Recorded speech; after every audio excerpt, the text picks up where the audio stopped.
How now spirit with a 1DU. How now spirit. How now spirit.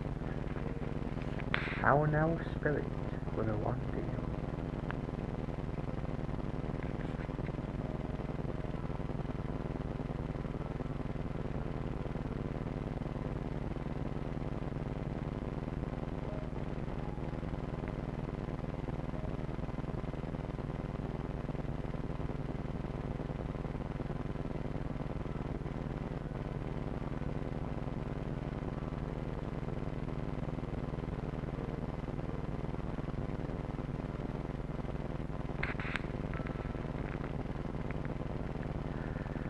Let the devil have a chair, for like paper it tears you in two. What do you do when it's all about you, you and you? Would you love me? Or the deep blue sea? Love is in the heart. Make a new start, will you? Will you? Will you? Will you? Will you? Will you? Would you? Would you? Would you? Would you? Would you love me like you should do? Would you? Would you? Would you? Would you? Would you? Would you? Would you? Would you? Would you? Would you?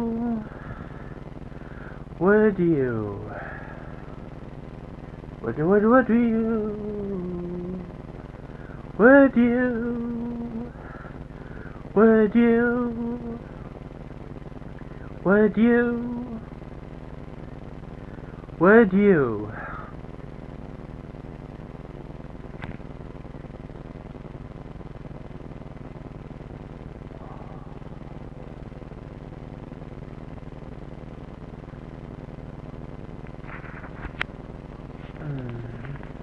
Take that one out.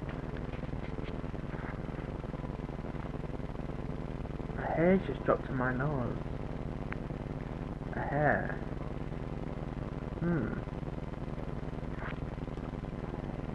I would say the Staying Dream Complete Director's Cut is my favourite RTV production. Then second base is The Trip, because it's real and it's only short, but it's still good. I think they're my favourites.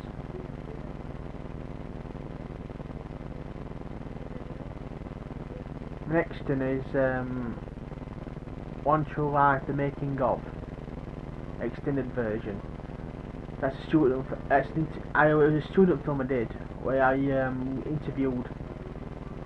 I got interviewed by a cameraman on my course. And I just talked about my writing at that time, my filmmaking, and just basically that. And but to do that, I've got to add text to it and some more archive footage. So I've got to extend it, you see. But it is the extended version. It's got more of the interview on it. That's my next RTV thing. And I've got my new French film production thing, which I'm looking forward to.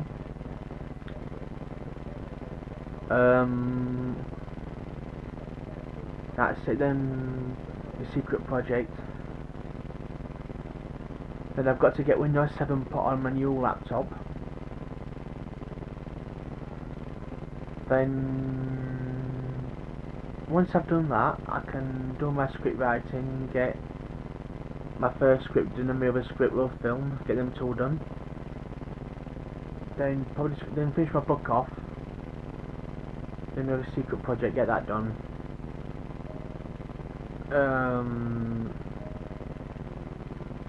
That's it as far as I know. Might get some photography done, might do that. I'm gonna keep groups of rest. I mean, I might comment at witty quips and daft things, you know, funny things. But I'm not gonna dwell into it. I'm not gonna go into it. I've worked hard on ITV Schools group and BBC Schools group and Channel 4 Schools group with S4C. I've worked hard on them.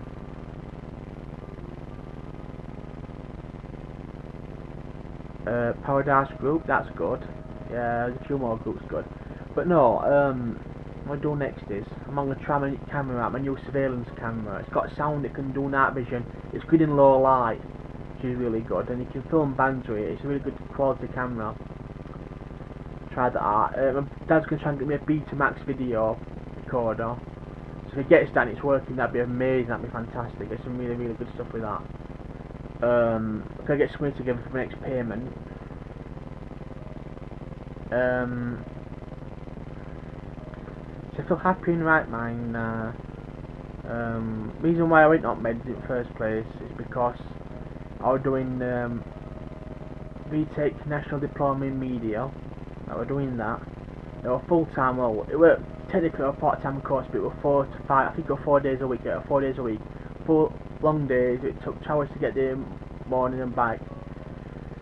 It was a really hard course. Even tutors sat us down on the first couple of days, first week, and said to us, I'm ashamed of this course, you know, I think this course is really bad. I mean, we were amazed, we were looking at it saying, why do you think that then, you know, why do you think that? Because it's deserving of a degree, she says, especially for young people doing it, even if it's really intelligent young, you know, even if it was like 19, you know, it was worthy of a degree. Very hard course, it was a 2-year course. You failed one assignment, you failed the whole course. You did journalism, newspapers about newspapers, magazines, you did, you name it, media, you did it, apart from acting, and you had to act for your films anyway, and you had to put cameras out, and you couldn't always book them at the right time.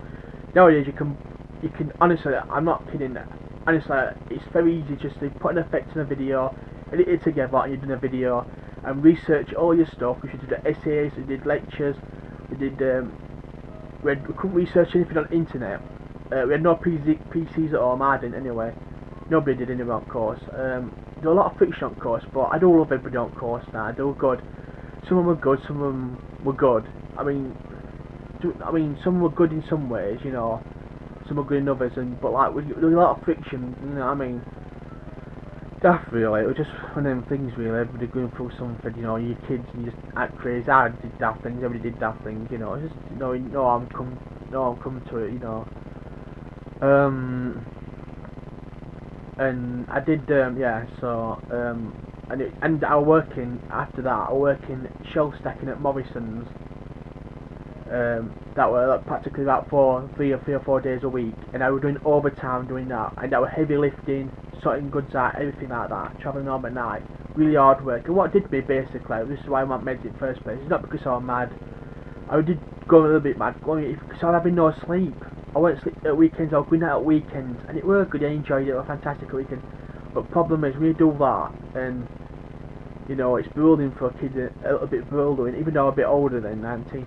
But the problem with it, the real acid test, the really sticking point with it, is just because, put simply, I weren't sleeping on a Saturday and Sunday. I was sleeping Sunday, but Saturdays I was up all night, Fridays I was up all night. And I couldn't deal with it, I got disjointed. I was walking home at night because I could hardly afford, even when I was working and before working I was going there.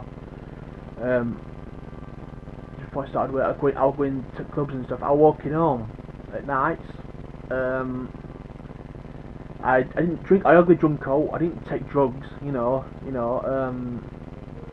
people, it came across, you know what I mean, and and stuff like that, but I never took drugs, and, I mean, you know what I mean, it's just like, you see it a little bit, but I never did it, I hated it, and I couldn't afford it anyway, to be honest with you, and, but the main thing is, I weren't drinking, and I was having late nights, Friday and Saturday late nights, and I had Sunday and stuff, and they were doing that, and I just got stressed out, but when they went to hospital, and I had a really horrible nervous breakdown. When I went to hospital, God's honest truth, they took me in. They were amazed when I went back at car talking to them normal and happy, and they were amazed by that. They were happy. They thought I'd probably kick off or something like that. But when I went in, put me in there. At first, I think it was first day, I didn't have any medication, or I didn't have done. But as soon as I went to hospital, I felt healed. It was happy. It was summer. It was clean. It was lovely. The other in general, then it's alright now, but it's terrible for psychiatric. It's not completely dreadful. There's good points to it, but it's not off as good as it used to be. They put all drunks and all druggies and down and outs where they shouldn't be mixing with people who've got psychiatric needs and stuff. And they put me on these drugs, and they actually give me counselling and said, don't worry, have something nice to eat, have something nice to drink, you'll be alright. Just take this drug, say you're going on, you'll be happy. I'd have been a lot happier, even though I don't agree with I should have been put on such strong drugs, and it did do me a lot of harm. And you need further drugs to get rid of the side effects of them drugs. And they were quite like zombies. I put on loads of weight. It was horrible. I should not have been put on such strong drugs. The drugs did make me delusional. They did make me think I was mad, because they kind of like have like a hypnotic effect on you, like a psychosis on you. So like if somebody says to you, you're a dustbin, if you're stressed, you think I'm a dustbin. But any other time you don't think that. When you're relaxing and you're on your own, you can think totally normal. You can go on Facebook, you can YouTube, you can do stuff, and you're alright. Apart from when you're on tablets, it knocks you out. I mean, it knocked me out even when I was on tablets. When I was on olanzapine, that knocked me out, and it was a terrible drug. 'Cause it stressed me out. Because I'm not a robot. A drug treats you like a robot. You're not a robot. You're a human being. You've got emotions, you've got needs. You're a human being. You've got individuality. You've got will. All that gets crushed a lot with olanzapine. Spiridon's better, but can I say it's good olanzapine. I mean, it's like with Spiridon. It's a good drug, but it's just a bit overpowering. And it's got its faults. To believe me, it's got its faults. But if you try to improve it, then you won't actually know where your faults are, and you won't be able to gauge it properly. Apart from injections is a bit bad, and if you're stressed out with stuff, doing stuff, and a lot of things going wrong, and you get injected with it, that could do you harm, yeah. But you can recover easy, but you just got to find... You can recover easy. When I say easy, it's not easy, you know what I mean? It comes down to really bad sometimes. So that's that, and that's why I went into psychiatric. I weren't mad. The first day I went in, before I had the drug, I think the first one was stelazine or a drug before that, I were absolutely fine. I felt healed. And I think if you're worse than me and you've got other needs, yeah, it's probably Spiridon can do you good, you know what I mean? But I suppose so. I mean, tablet form is supposed to be quite a good drug. Injection is supposed to be a bit, but I didn't need to be on a psychiatric drug. But anyway,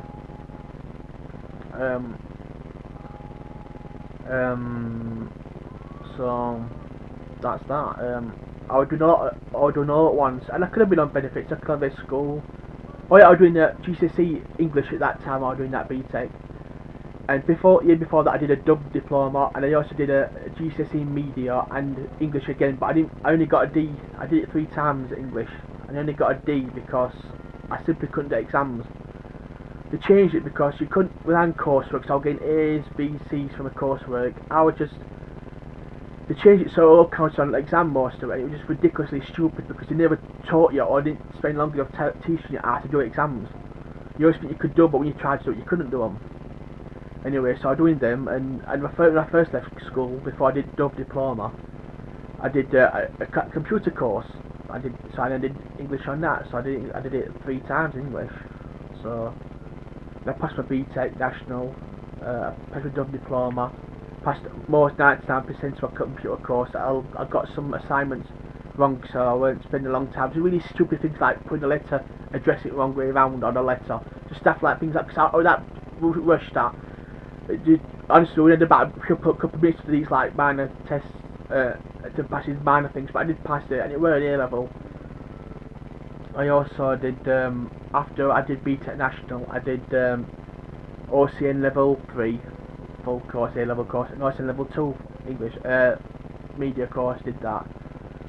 Set up about 12 YouTube channels after, very successful ones. Most of them are.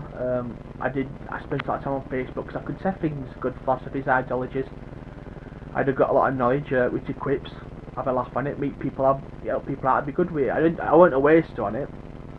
Photography, my films, did films, a lot of editing, graphic design, or you name it, I tried it, and writing books, writing film scripts. I did all that. I weren't lazy, but problem is I couldn't do a 9 to 5 job because I was that tired. When I've had my medication after 3 or 4 days, but even if they made it perfectly so they got rid of you, so it made you so it weren't tired your drug, it still harm you because it's in your system. It's actually giving you a piggyback all the time. You've got to learn to deal with it. You know what I mean? Your body's got to deal with it, and it's a strain on your body. So you can't get up 9 to 5. You can't go up and get a job up in the morning, even a simple one. Even on the internet when you couldn't really do it, because you could do an internet job, but people with that stressful life, that in theory it's possible. It's possible, but if that stress recovering, then your family can be bad to you. You could be not eating properly. Things. And man, I think when you're on drugs, like if you do everything perfectly, eat well, you keep yourself occupied, do everything well, you actually rest, you do everything right. But if you do one thing wrong, like you're not having enough exercise, it has a dramatic effect. And you don't know it's that because you think it's the drugs. You don't start to feel like drug then. But if you do everything right, you're okay. So you don't have real time to do like a job. But if you can do things in your spare time to get off it, because nobody wants, even if you want to go on drugs for the rest of their life, nobody wants to just do drugs and then just do stuff like internet or Facebook. You know, they want to get more money and do something with their life. So it's a good incentive to work hard to do things like that, just having your own time. So that's good, and that's good. So I think the system was good now and fair, but I think it's too cruel in psychiatric wards at the moment. Some of them, like in Northern General, the cold, you get a little bit of foam from a mattress and that gives you terrible back pains. People used to take lights on when you're trying to sleep at nights and rest. People take lights on all the time and that lot, for no reason, even if you weren't bad and that lot. You put you in with druggies and uncontrollable druggies and people who are on alcohol, so that was bad, and they still things, druggies and that stressed you out. It was cold a lot of the time, even when it was boiling out in summer, but out in summer it was still cold. Sometimes you can be friction with people on finger, and sometimes you can get angry when you do daft things to them, but you don't really hurt them, but you know, people can think bad of you. And they don't counsel when you put you on drugs, they counsel you. And people can't, psychiatric nurse can't counsel you for drugs, for love and money, and there's something wrong with them, something wrong with the system, definitely. And okay, I've seen enough now, we're going to come upstairs, this is what I'm doing. So, anyway, it's me signing off. Robert James King, Robert Bing TV, CW Vox Radio. Please, Robert. Yeah, well, I think overdriving it. Right. See you later.